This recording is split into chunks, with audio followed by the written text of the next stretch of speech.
Welcome to the Self-Growth Nerds podcast. I'm your host, Marie, a courage coach, creative soul, and adventure seeker. Since through hiking the Pacific Crest Trail in 2019, I'm on a mission to help you embrace your most confident self so you can achieve your dreams too. If you're eager for deep conversations, big questions, and meaningful connections, join me on the quest to discovering how we can create a more magical and memorable life. Hello, nerds! How are you? I'm really good. I'm probably pretty tanned by now with really nice curls in my hair because of the salty water of the ocean. As you know, as I told you last week, I'm in Nicaragua for vacation with my partner as you listen to this. But I still recorded a bunch of episodes before I left because going on vacation is no excuse to leave you hanging and waiting. And that's a segue into today's topic. I want to talk about excuses. And one very specific kind of excuse is called noble excuses. And that was a term coined by Jon Acuff. Jon, Jon, Acuff. But before we dive into noble excuses, I want to tell you about Meryl Streep.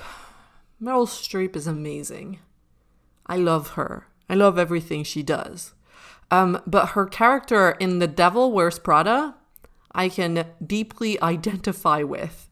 I kind of see part of me in her. And not just her, to be honest. Like all of these roles where it's a very assertive, blunt woman. So I asked myself what this was about. And the truth is, I'm just so bored with excuses. And there's a quote in The Devil Wears Prada where she goes, "The details of your incompetence don't interest me." And for me, it's not about incompetence. It's the details of your excuses don't interest me. And this is why I decided to become a coach. Because when I came back, when I decided to through hike the Pacific Crest Trail and started talking about it, I kept meeting people who would tell me, "Oh, I would love to do something like this, but here's why I can't do it." And then they would go on and on about their excuses in great detail. And in my mind, I was like, boring. Like, the only reason why you can't do it is because you don't believe in yourself. And instead of figuring out how to believe in yourself, you'd rather indulge in your excuses. Okay? And I know that people have limitations.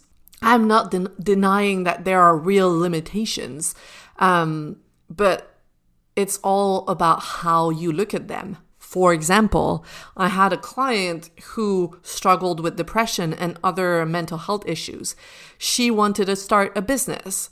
Now, you can say, well, I cannot start a business because I have depression. You can do that. Or you can ask yourself, how could I have a business and also have depression? Where are the possibilities there? Just like there was a person with an amputated leg on the Pacific Crest Trail. Actually, there was two. I bet there are many people in similar situations that would say, "Oh, I cannot go hiking. Here's why. I have an amputated leg." But these people figured out, okay, let's see. How can we make this happen? Might not happen the way we had imagined. We might not hike the whole thing, but let's figure out what's possible. Okay? Same thing with Second Chance. If you guys don't know Second Chance, he decided to through hike the Pacific Crest Trail. He was overweight.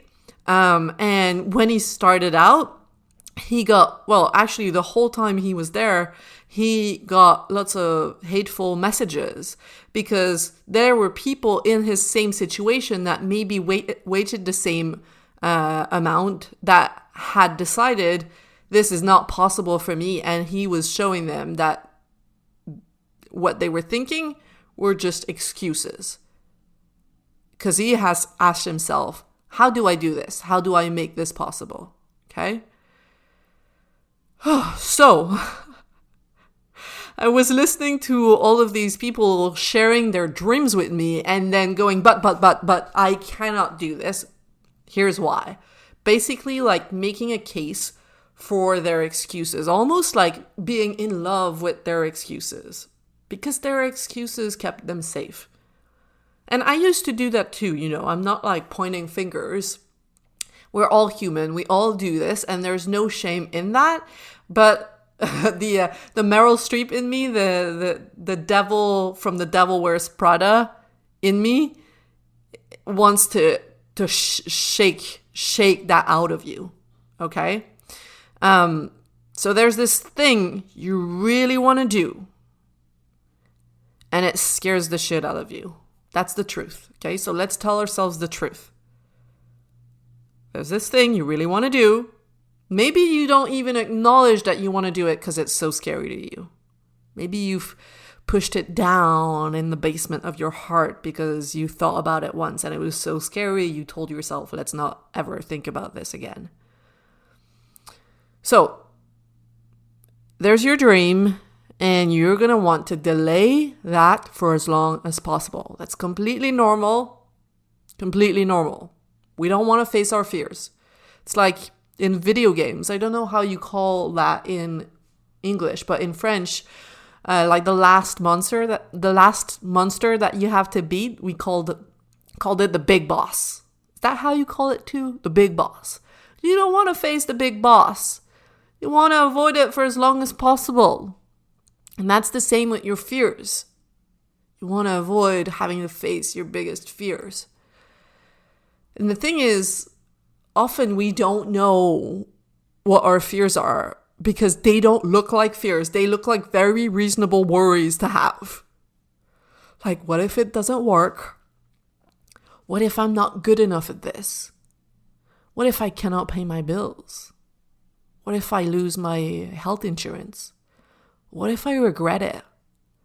What if I lose money? What if I lose friends? What if I disappoint my loved ones? They all sound like very reasonable worries. But it's just fear talking. So we listen to the fear and we're like, oh no, that's too risky. Let's just not do it, or we lie to ourselves and say we're going to do it later. Let's push it to the future when I don't know. I don't want to have to feel those feelings right now. Let's push it to the future. And noble excuses are one way to push our dreams into the future. What we do is we come up with something that sounds really important that we need to do before we can approach our dream. Okay? I'm going to give you examples. Before I start my business, or before I start doing public speaking, I need to lose 10 pounds.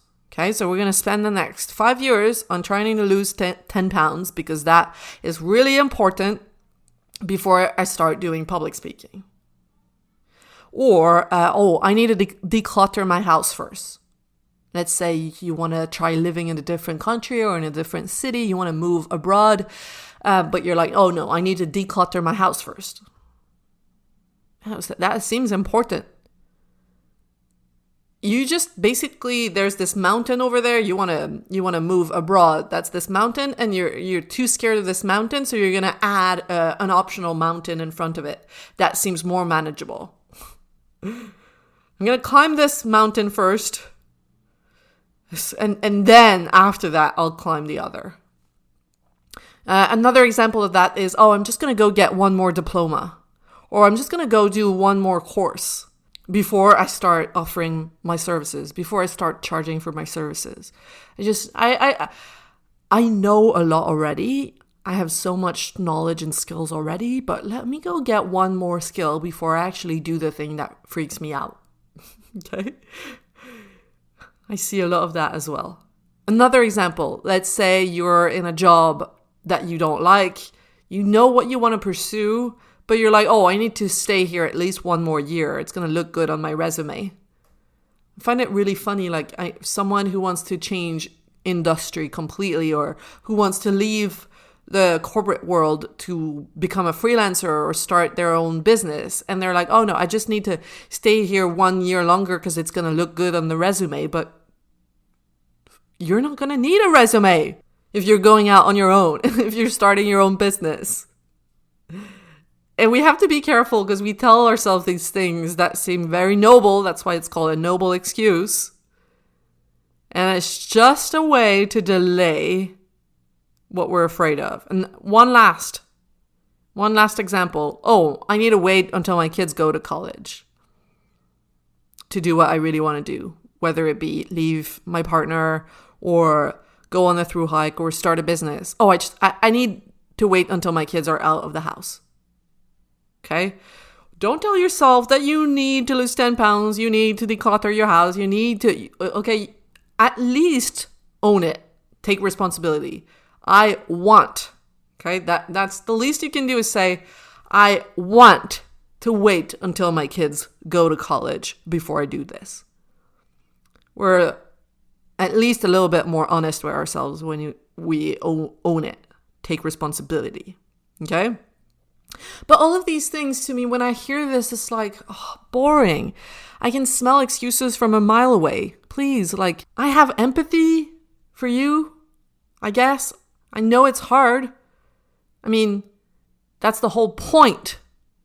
That what you want to do is going to be hard and you're trying to look for shortcuts, but they don't exist. You're just trying to look for ways to make something hard less hard. If I lose 10 pounds before I go public speaking, then maybe like it's not going to be as daunting because I lower the risk of being laughed at by the public, whatever. You're just trying to lower the risks. Oh, if I wait until my kids are gone, then I lower the financial risk. Okay, yeah, maybe. But that thing is still going to be freaking hard. You're still going to feel like you're jumping in the void. And I implore you to start taking action now. It's going to be uncomfortable whether you do it now or you do it in 5 years. You have to be willing to be uncomfortable. And the sooner, the better. Recently, we had Gail Keys Allen come and speak to us in Brave and Bold, speak to my clients. She's a money coach. She's in her 60s. She decided to leave her career as an accountant in a law firm. She had this stable career. And then one day they told her she'd been there for 16 years. And then one day they told her, that's it, your salary is the maximum it can get to. We can no longer give you a raise. And also, here's your new schedule. Your schedule is going to change. And she, in that moment, decided, well, it was many small moments that led to a bigger one. She decided, I don't want them. I don't want anyone other than myself deciding how much money I make and how many hours I work and when I work. And so she left to start her coaching practice. She left her stable job behind to start her coaching practice. And she said, it's not too late. It's not too late. And I asked her when she came to talk with us, what do you tell people who are young and they're like, I can wait. I can stay in this job for 10 years longer. I have time. What do you tell them? And she said something super wise. She said, the sooner that you jump, the more time you have to live a life of infinite possibilities. Because that's the thing. When you show yourself what you're capable of, when you blow your own mind, you're like, oh my God, if I can do this, what else can I do? And once you know how to feel uncomfortable, once you've strengthened your tolerance to discomfort, you're freaking unstoppable. And when you're unstoppable, life completely changes. So, let's breathe. Take a deep breath in. And out. I want you to commit to calling bullshit on your excuses. Because I cannot be next to you like Miranda Priestly from The Devil Wears Prada cannot be next to you telling you to get your shit together. So I want you to commit calling bullshit on your excuses. And when you come up with a reason why you cannot go after what you want, ask yourself, is this really true, or is this some bullshit I've been fed? Is this something I have been fed by my mom or my dad or my aunt or society or a teacher in high school or something I've read in the newspaper? Where does this belief come from? Is it really what I want for my life?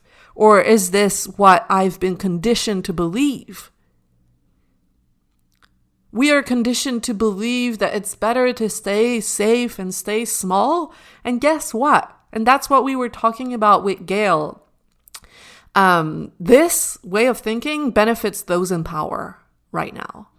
Because if everyone was to step into their personal power, then the people who have the power right now would lose their time in the driver's seat. They don't want to share power.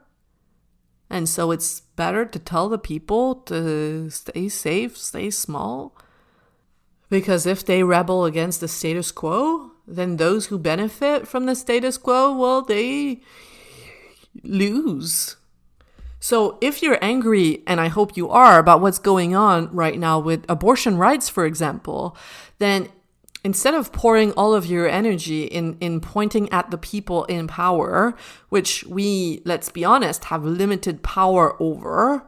I mean, we can make calls, we can vote differently, but what we have most power over and what we should put most of our energy into is stepping into our own personal power. And that starts with trusting the desires you have in you and not letting excuses get in the way of you becoming your most powerful self. Okay, and sometimes people tell me like, oh, but my desire is to through hike. That's so selfish. I should want to go fight for human rights. No. You have to trust what you feel called to, because you do not know what the impact of you going on that through hike is going to be. Maybe you need to go on that through hike in order to become the kind of person who does X, Y, and Z. If I take myself as an example, I needed to go on a through hike. It was not about the hiking. It was just to show myself that I can do anything. And now what I do is encourage people to step into their bravest self. And the people I work with, they do amazing things. I had a client who wants to work at the international level, changing climate change policies. Okay? And I was there when I worked with her to help her own that. And if she owns that, what's the impact of her work in the world? And that's a ripple effect. All the people I work with, if they step into their bravest self, what happens? What's the exponential impact of everyone stepping into their personal power? You have to trust what you're currently feeling called to and not get trapped in thinking, oh no, I should want to do something else. No, listen to where your soul is taking you. I believe that there is a force bigger than ourselves. Call it what you want, whether you want to call it God or the universe or source, that's giving you a direction. And you have a choice. Are you going to trust, or are you going to stay in the cave? And what we want to do is we want to practice putting distance between what you really want to do and the fears that you have. That's why I said I want you to commit to looking at all of the reasons you give yourself for not doing what you really want and question them. Call bullshit on the part of your brain that's trying to protect you. Yes, The intention is good. There's a part of your brain that just wants you not to die. But you gotta tell that part of you, like, we got this. There's no tiger running after us. We got this. We are brave. We are bold. And here's what we're gonna do. Okay? And if you want to change the relationship with your fears, get Motivation Mimosa. That's the workshop I hosted a few weeks ago. It's $10. You can watch the recording. It's 3 hours of pure gold where I'm going to teach you how to change the relationship with your fears, make sure that they're not leading the way, and that you know how to soothe them so that they can let you make empowered decisions. Okay? So just go to selfgrowthnerds.com/momentum. It's $10. You gotta grab a cup of tea or coffee, a notebook, take notes. This is 3 hours that are going to have a massive impact on how you approach your goals. So this week, instead of watching 3 episodes of something on Netflix, try that. Try that and see what happens to your mind. Okay? selfgrowthnerds.com/momentum. And I just want to prepare you mentally that at the end of August, beginning of September, I'm going to open Brave and Bold again. This is my 6-month program. So if you're getting ready to be ready, as Abraham Hicks says, to make a transition into the bravest version of you, that's going to be for you. So start considering joining us in September, okay? This is me preparing you mentally. Okay, that's it for this week. This was my Meryl Streep / The Devil Wears Prada Tough Love episode. Call bullshit on your excuses and let's go, okay? Have a beautiful week. Bye-bye. You just listened to the Self-Growth Nerds podcast. Make sure to subscribe and to find me on Instagram at Self-Growth Nerds. If you want individual help developing the confidence to create a more meaningful and exciting life, visit selfgrowthnerds.com today to learn how. Finally, I want to thank my friend Etienne Galano for editing this, and I want to thank you, kind-hearted souls, for growing into your truest, most courageous selves every day and making this world a better, more beautiful place. My name is Marie, and I will talk to you next week.